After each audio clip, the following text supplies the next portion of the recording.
What's going on, guys? Like a Hero here, and recently I took part in a Q&A with the developers. People Can Fly of Outriders, of course, as part of the ambassador program. And now that information has been made public or is being made public, so I kind of made this video kind of talk about what we went over.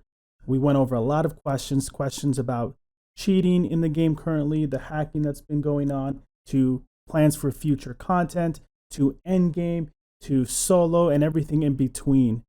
The big one, of course, is that it's still currently planned and there seems to be nothing standing in the way of an April 1st release date. So that we are less than a month away from that. Super excited to play the game.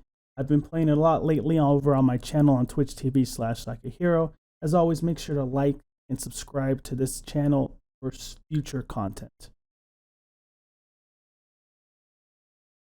Speaking of future content, if people love the game, that was the big takeaway with regards to future content. The system is currently prepared for adding new content in the future.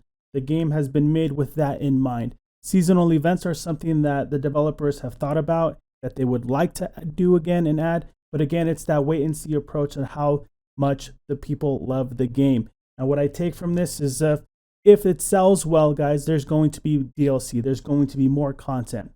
However, currently, there are no plans for PvP content. But on a bright side here, developers do feel that there's so much content that could be added and so much more stories to tell inside the Outrider universe. This is something that has been mentioned in the past, and I think it just comes down to, hey, they're a smaller sized developer here. They don't have those resources up front, I would say, financially speaking. So if it does well, and which I am assuming it will, I mean, the demo numbers are crazy, 2 million people, then we'll get that content. And I think we will. Another question that came up in the Q&A is that of cross-save.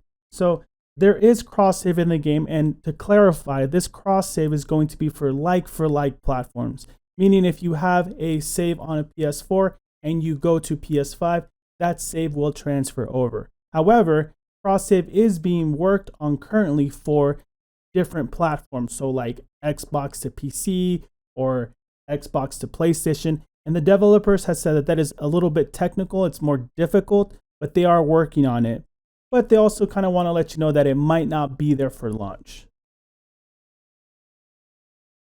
How loot works in the game is also a big question that comes up. And the loot in the game will be instance loot, meaning every player has their own loot. There is no sharing of the loot.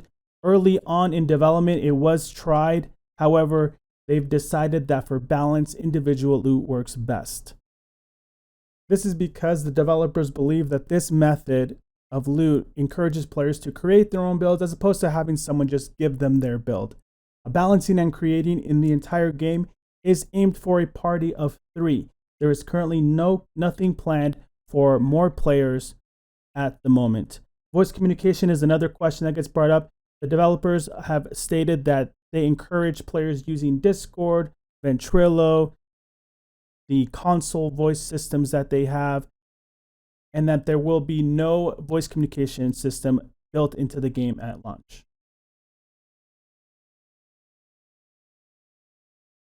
So if the game is balanced for 3 players, how about solo play? Now, coming straight from the developers, guys, you can beat the entire campaign solo, and even post-campaign content is soloable, but it will be hard. It will be difficult. All content in the game can be done as a solo player. Reaching the final expedition will be hard. It will be difficult. You will need to have a very optimized build. And it's important to note that there are no mechanics in those expeditions in the endgame that require 2 players, such as player A being in one position and player B being in another position, where it would be impossible for a solo player to do.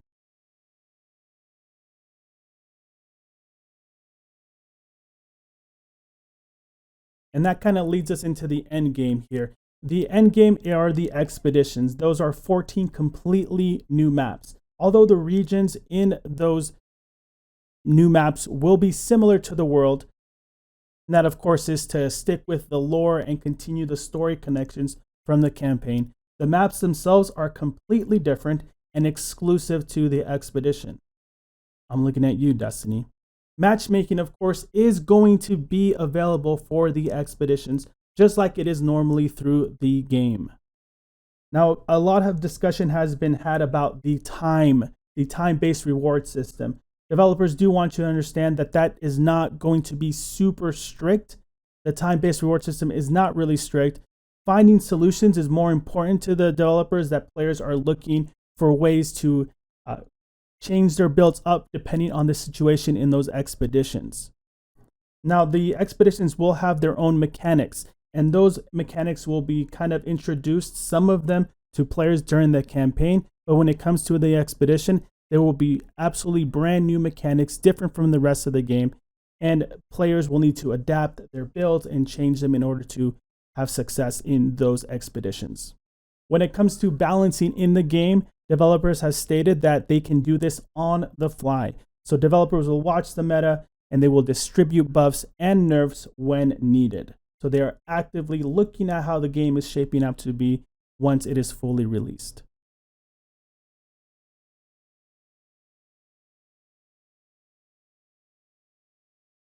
When it comes to cheating and hacking, the developers know, unfortunately, cheaters and hackers exist. This is a priority for them, and in the Q&A, they specifically stated that they want us to know, they want the player base to know that they are having daily meetings and they're trying to come up with a solution that doesn't impact the non-cheaters. This has been an issue in the past with other games where you happen to queue up with a cheater and then you're in there playing with a cheater unaware, and when the ban hammer comes or the penalties or the rollbacks come, you are then also thrown in there in the mix. During the demo, there hasn't been ban waves because it's a demo and players can easily create new accounts. So it would be pointless to waste the resources and the time on that instead of the game, which is about to launch April 1st. There will, however, be planned action when the launch does come around.